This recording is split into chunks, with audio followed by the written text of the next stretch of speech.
அந்த பர்சன் வந்து கேட்டிருக்கிறதுக்கு வந்து சிவபெருமான் என்ன சொன்னாராம், இவருக்கு ரொம்ப ஷாக் ஆயிடுச்சான். ஏன் அப்படின்னா முக்கியமான குறிப்பு,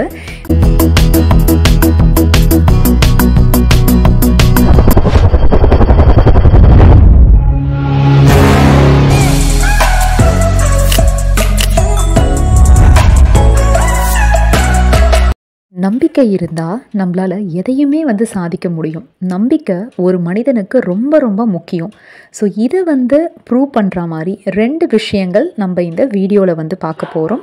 ஸோ கண்டிப்பாக ஸ்கிப் பண்ணாமல் தொடர்ந்து வந்து பாருங்கள். ரொம்ப ரொம்ப முக்கியமான நம்பிக்கை தரக்கூடிய விஷயங்கள் கண்டிப்பாக இந்த வீடியோவில் வந்து இருக்கும். At the end of the வீடியோவில் உங்களுக்கு கண்டிப்பாக வந்து உங்களுடைய கான்ஃபிடென்ஸ் லெவல் 100% வந்து இன்க்ரீஸ் ஆகும். ஹாய் ஹலோ வணக்கம், நான் ஹீலர் பிரியா விஜய் பேசுகிறேன். பிரியா விஜய் அக்கூ சென்டர்லேருந்து. நம்பிக்கை அப்படின்றது வந்து பார்த்திங்கன்னா கான்ஃபிடென்ஸ் அப்படின்னு சொல்லுவோம் இல்லை இங்கிலீஷில். இதில் வந்து பார்த்திங்க அப்படின்னா செல்ஃப் கான்ஃபிடென்ஸு, தன்னம்பிக்கை அப்படின்றது ரொம்ப ரொம்ப முக்கியம். ஸோ எந்த ஒரு விஷயமாக இருந்தாலுமே நம்ம செய்கிறோம்னா நம்ம மேலேயும் கான்ஃபிடென்ஸ் வந்து இருக்கணும், அதே மாதிரி மற்ற விஷயங்கள் மேலேயுமே கான்ஃபிடென்ஸ் வந்து இருக்கணும். ஸோ அந்த கான்ஃபிடென்ஸே வந்து பார்த்திங்கன்னா நம்ம முயற்சியுடன் கூடிய இந்த தன்னம்பிக்கை நம்மளுக்கு வந்து கண்டிப்பாக வெற்றி வந்து தரும். ஓகே, நம்பிக்கை ரொம்ப ரொம்ப முக்கியன்றதுக்கு வந்து பார்த்திங்கன்னா இன்றைக்கி 2 விஷயங்கள் வந்து பார்க்க போகிறோம்.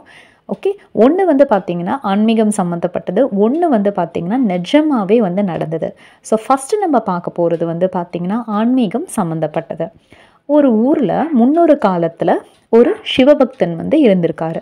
அவர் வந்து சதா சர்வகாலமும் சிவபெருமானியே நினச்சிட்டு இருந்திருக்காரு. அவருக்கு பூஜை புனஸ்காரங்கள் எல்லாமே பண்ணிட்டு இருந்திருக்காரு. வீட்டிலையே வந்து பார்த்திங்க அப்படின்னா சிவபெருமானோட ஒரு சின்ன சிலை வச்சு பூஜிச்சு எல்லாமே வந்து இருக்காரு. அவர் வந்து பார்த்திங்கன்னா வறுமையில் இருந்திருக்காரு. அப்போ வந்து தனக்கு நல்லது நடக்கணும் அப்படின்றது எல்லாமே வேண்டுதலாக வச்சுருக்காரு. பட் எதுவுமே நடக்கலை. அவருடைய நிலைமை வந்து அப்படியே இருந்தவுடனே ஒரு கட்டத்தில் என்ன இருக்காரு, வெறுத்து போயிட்டுருக்காரு. மனம் வெறுத்து சிவபெருமான்கிட்ட வந்து நான் வந்து சதா சர்வகாலமும் உங்களையே நினச்சி உங்களையே ஆராதிச்சுட்டு பண்ணிகிட்ருக்கேன். பட் நீங்கள் வந்து பார்த்திங்கன்னா எனக்கு எதுவுமே நல்லது செய்ய மாட்டேங்கிறீங்க. இனிமேல் நான் உங்களை வந்து கும்பிட போகிறதில்ல. இனிமேல் நான் வந்து சிவபக்தன் இல்லை, நான் வந்து பெருமாளை விஷ்ணுவை தான் கும்பிட போகிறேன் அப்படின்னு சொல்லிட்டு என்ன பண்ணியிருக்காருன்னா அந்த சிவன் சிலையை வந்து எடுத்து அவருடைய வீட்டு பரணையில் வந்து போட்டுட்டாரு. ஸோ அதுக்கு அடுத்த நாள் என்ன பண்ணியிருக்காரு அப்படின்னா விஷ்ணுவை வந்து வணங்க ஆரம்பிச்சிருக்காரு. ஸோ பெருமாளை வந்து வணங்குறதுக்காக வீட்டில் ஃபுல்லாக விளக்குகள் எல்லாமே ஏற்றி அதே மாதிரி வந்து தூபங்கள் எல்லாமே போட்டிருக்காரு. நல்லா வாசனை கலந்த திரவியங்கள் தூபங்கள் எல்லாமே போட்டிருக்காரு. அப்போ போட்டுட்ட பிறகு நல்லா வீடே கம கம கமன்னு மணந்திருக்கு. அப்போது அந்த பர்சன் என்ன நினச்சிருக்காருன்னா, ஓகே இந்த ஸ்மெல் இருக்கு இல்லையா, இந்த வாசனை கூட சிவபெருமானோட நாசிக்கு வந்து போகக்கூடாது அப்படின்னு நினச்சிட்டு அந்த பரணையில் இருக்கு இல்லையா சிவபெருமானோடைய சிலையை அந்த மூக்கு போர்ஷன் வந்து ஒரு துணி வச்சு கட்டிகிட்டு இருக்காரு. கட்டி முடிச்சுட்டு அவர் கீழே இறங்குறாராம். சிவபெருமான் வந்து காட்சி தந்தாராம். அவருக்கு ஒரே அதிர்ச்சி ஆயிடுச்சான். என்ன சொல்கிறதுனே தெரியலையா, எத்தனை வருஷம் சதா சர்வகாலமும் உங்களை நான் பூஜிச்சுட்டு பண்ணிகிட்டே இருக்கேன், அப்பெல்லாம் நீங்கள் எனக்கு காட்சி அருளவே இல்லை, இப்போ பண்ணியிருக்கீங்களே அப்படின்னு கேட்டதுக்கு அந்த பர்சன் வந்து கேட்டிருக்கிறதுக்கு வந்து சிவபெருமான் என்ன சொன்னாராம், நீ இத்தனை காலமும் என்னை நீ சிலையாக நினச்சி தான் நீ வந்து கும்பிட்டுட்ருக்க, வழிபாடு பண்ணிகிட்ருக்க. நீ இன்னைக்கு தான் எனக்கு நீ போட்ட அந்த தூபத்தோடைய நறுமணம் வந்து என் நாசிக்கு செல்லக்கூடாது அப்படின்னு நினச்சி எனக்கு அது உயிர் உள்ள அந்த ஒரு சிலையா, ஸோ நான் அதில் இருக்கேன் அப்படின்றது நீ நம்பி இன்றைக்கி தான் நீ வந்து பண்ண. ஸோ இதனால தான் பார்த்திங்கன்னா நீ நம்பிக்கையோடு பண்ணியிருக்க இல்லையா, அதனால தான் நான் வந்தேன் அப்படின்னாங்களாம். ஸோ இப்போ பாருங்கள் எந்த அளவுக்கு வந்து நம்ம ஜஸ்ட்டில் வந்து பார்த்திங்கன்னா ஒரு சிலைன்னு நினச்சி பூஜிட்டு இருக்கும்போது பார்த்திங்கன்னா எதுவுமே இல்லை. அந்த மாதிரி இல்லாமல் கடவுளே அதில் இருக்கிற மாதிரி நம்ம நம்பிக்கையோடு பண்ணணுன்றது தான். ஸோ நம்பிக்கை வந்து விஷ்ணுவை வந்து கும்பிடுறேன் அப்படின்னு அவர் சொல்லிட்டு அந்த நறுமணம் வந்து அங்கே போய் அவர் சிவபெருமானுக்கு அது போகுமோ அப்படின்னு நினச்சி அவர் கட்டினதுக்கு சிவபெருமானே காட்சி தந்திருக்கார். ஸோ நம்பிக்கையோடு அந்த மொமெண்ட் வந்து அவர் வந்து இருந்திருக்கிறதுனால சிவபெருமான் காட்சி தந்திருக்காரு. ஸோ இது ஒரு விஷயம். ஓகே, ஆன்மீக சம்மந்தப்பட்ட ஒரு விஷயம் சொல்லியிருந்தோம் நம்பிக்கைக்கு உதாரணமாக.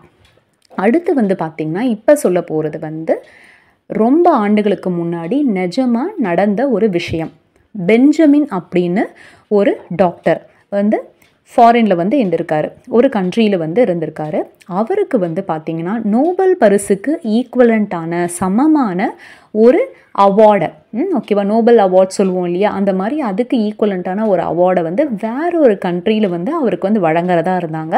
அதுக்கான நாளும் வந்து அறிவித்து அவருக்கு இன்விடேஷன் எல்லாமே வந்துருச்சு. ஸோ இவர் என்ன பண்ணியிருக்காரு, கிட்டத்தட்ட மோர் தென் 1000 கிலோமீட்டர்ஸ், ஓகே, ஸோ 1000 கிலோமீட்டருக்கு அப்பால் உள்ளது தான் அந்த அவார்டு தரப்போகிற அந்த கண்ட்ரி.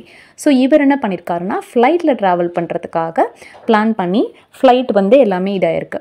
அப்போ என்ன இருக்குன்னா கிளைமேட்டிக் கண்டிஷன் மோசமான இருந்தனால, அதாவது அந்த வானிலை வந்து சரியில்லாத காரணத்தினால அந்த ஃப்ளைட் வந்து இயக்க முடியல. அப்போ என்ன பண்ணியிருக்காரு, அங்கேருந்து ஒரு கார் வந்து பிடிச்சிருக்காரு, ஒரு கேபு பிடிச்சி அந்த ஊருக்கு போகிறதுக்காக புறப்பட்டிருக்காரு. அப்போ பாருங்கள், நல்ல மழையாயிட்டு நைட்டு ஒரு இடத்துல வந்து கார் வந்து ஸ்ட்ரக் ஆகிடுச்சு. அதுக்கு மேலே அந்த கார் மூவ் பண்ணவே முடியல. அந்த இடத்துல ஒரு வீடு வந்து இருந்திருக்கு. அந்த வீட்டுக்கு இவர் வந்து போயிருக்காரு. அங்கே வந்து பார்த்திங்கன்னா அந்த இடத்துல அந்த வீட்டு பெண்மணி, ஒரு லேடியும் அவங்களுடைய ஒரு சின்ன குழந்தையும் இருந்திருக்காங்க. அந்த வீட்டில் இருந்தது அவங்க மட்டும்தான், ஓகேவா. ஸோ அப்போ இவர் வந்து போய் இந்த மழையில் ரொம்ப கஷ்டப்பட்டு ரொம்ப டயர்டாயிட்டு போனோடனே ரொம்ப பசியில் வந்து வாடியிருக்காரு. எங்கேயுமே எதுவுமே இல்லை, அந்த இடத்துல இருந்திருக்கு, ரொம்ப காடு மாதிரி அந்த இடம். அப்போ வந்து அந்த பெண்மணி என்ன பண்ணியிருக்காங்கன்னா இவருடைய இந்த நிலைமையை பார்த்துட்டு அவங்க வீட்டில் இருந்த கொஞ்சம் ப்ரெட்டு அந்த மாதிரி வந்து சாப்பாடு சாப்பிட வந்து தந்திருக்காங்க. ஸோ அதை சாப்பிட்டுட்டு இவர் நன்றி சொல்லிட்டு இருந்தாங்களாம். அப்போ வந்து இவர் சாப்பிட ஆரம்பிக்கும் போதே பார்த்திங்கன்னா ஸ்டார்டிங்லேருந்து அந்த சாப்பிட்டு முடிக்கிற வரைக்கும் பார்த்திங்கன்னா அந்த பெண்மணி ஒரு ரூம்குள்ளே போயிட்டு வந்துட்டு இருந்தாங்களாம். அப்போ இவர் கேட்டாராம், என்னம்மா ஆச்சு, ஏன் போயிட்டு வரீங்க, என்ன எதனா ப்ராப்ளமா அப்படின்னும் போது, இல்லை என்னோட குழந்தைக்கு வந்து உடம்பு சரியில்லை, ரொம்ப மோசமான நிலமையில வந்து அந்த குழந்தை வந்து இருக்குது, டாக்டர்ஸ்லாம் பார்க்கலையானும் போது நாங்கள் எவ்வளவோ பேர் பார்த்துட்டோம், எல்லாருமே கைவிட்டுட்டாங்க, ஒன்றுமே பண்ண முடியுதுன்றாங்க.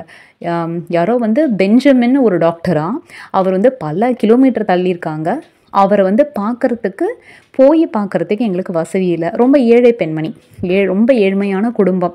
பட் அந்த ஏழ்மையிலையும் பாருங்கள், அந்த டைமுக்கு வந்தவங்களுக்கு அவங்க உணவு கொடுத்துருக்காங்க. ஸோ வந்து இந்த மாதிரி வந்து பெஞ்சமின்றவங்க அங்கே இருக்காங்க, நாங்கள் போய் பார்க்குறது கஷ்டம், எனக்கு தூரம் ப்ளஸ் வந்து அந்த அளவுக்கு பணமும் எங்களால் செலவு பண்ண முடியாது, பட் எனக்கு நம்பிக்கை இருக்குது, என்னைக்காவது ஒரு நாள் அந்த பெஞ்சமின்றவர் வந்து என் குழந்தைய காப்பாற்றுவாருன்னு நம்பிக்கை இருக்குது அப்படின்னாங்களாம் அந்த இவர். அதுக்கப்புறம் வந்து இவருக்கு ரொம்ப ஷாக் ஆகிடுச்சான். ஏன் அப்படின்னா, முக்கியமான குறிப்பு, பெஞ்சமின் அப்படின்றவர் ஒரு கிறிஸ்துவ மதத்தை சார்ந்தவர். But he is an atheist, அதாவது எந்தவித கடவுள் நம்பிக்கையும் இல்லாதவர். அவர் கடவுளில் வந்து ப்ரே பண்ண மாட்டார், எந்த ஒரு கடவுள் நம்பிக்கையும் இல்லாதவர். அவருக்கு வந்து ஷாக் ஆகிடுச்சான். ஸோ உள்ளே போயிட்டு அந்த குழந்தைக்கு வந்து பார்த்துட்டு, ஏன்னா he is a very very expert doctor. அவர் போய் இந்த குழந்தைக்கு ஒரு முதலுதவி மாதிரி பண்ணி கண்டிப்பாக அந்த குழந்தைய அடுத்த ஸ்டேஜுக்கு எடுத்துகிட்டு போய் காப்பாற்ற முடிகிற அந்த ஒரு இதுக்கு பண்ணிட்டு வந்திருக்கார் அவர். அப்போ வந்து அந்த பெண்மணி வந்து கேட்டாங்களாம், நீங்கள் யாருங்க அப்படின்னு, நீங்கள் என்ன போய் இப்போ பண்ணிட்டு வந்தீங்களே என்ன எப்படின்னு கேட்கும்போது, நான் தான் அந்த பெஞ்சமின் ஆங்களாம். அப்போ அந்த பெண்மணிக்கே ஷாக் ஆகிடுச்சான். பாருங்கள், அந்தளவு, அதாவது நம்பிக்கை வச்சுருந்துருக்காங்க, பட் அது வந்து நிறைவேறும் போது எவ்வளோ ஒரு ஷாக்காக இருக்கும் இல்லையா, நம்பிக்கை இருந்தாலுமே. ஸோ வந்து பிரபஞ்சம் பாருங்கள், அந்த பெண்மணி வந்து தன்னால் போக முடியாது, பட் என்றைக்காவது ஒரு நாள் கண்டிப்பாக பெஞ்சமின் வருவார், என் குழந்தைய காப்பாற்றுவார், சந்திப்போம் அப்படின்னு அந்த நம்பிக்கையோடு இருந்திருக்காங்க. ஸோ அந்த நம்பிக்கை அந்த பிரபஞ்சமே நடத்தி கொடுத்துருச்சு. இது வந்து அந்த பெண்மணிக்கு மட்டும் ஆச்சரியம் இல்லை, நம்மளுடைய டாக்டரான பெஞ்சமின் டாக்டருக்குமே அது வந்து ரொம்ப ரொம்ப ஆச்சரியமான விஷயமா இருந்தது. ஸோ நம்பிக்கை பாருங்கள், எப்படியாவது நிறைவேற்றி வைக்கும். ஸோ எல்லாருமே நம்பிக்கையோடு இருங்க. இந்த வீடியோ உங்களுக்கு பிடிச்சிருக்கும், ப்ளஸ் யூஸ்ஃபுல்லாக இருக்கும்னு நினைக்கிறேன். ஸோ எல்லாருமே தன்னம்பிக்கையோடு வந்து இருப்போம், நிறைய விஷயங்களில் வந்து நம்ம சாதிப்போம். இந்த வீடியோ உங்களுக்கு பிடிச்சிருந்துன்னா கண்டிப்பாக லைக் பண்ணுங்கள். உங்களுடைய கமெண்ட்ஸ், ஃபீட்பேக் வந்து நம்ம கமெண்ட் செக்ஷனில் போஸ்ட் பண்ணுங்கள். சேனல் சப்ஸ்கிரைப் பண்ணலன்னா கண்டிப்பாக சப்ஸ்கிரைப் பண்ணுங்கள். பெல் நோட்டிஃபிகேஷன் ஐக்கானும் கிளிக் பண்ணிக்கோங்க.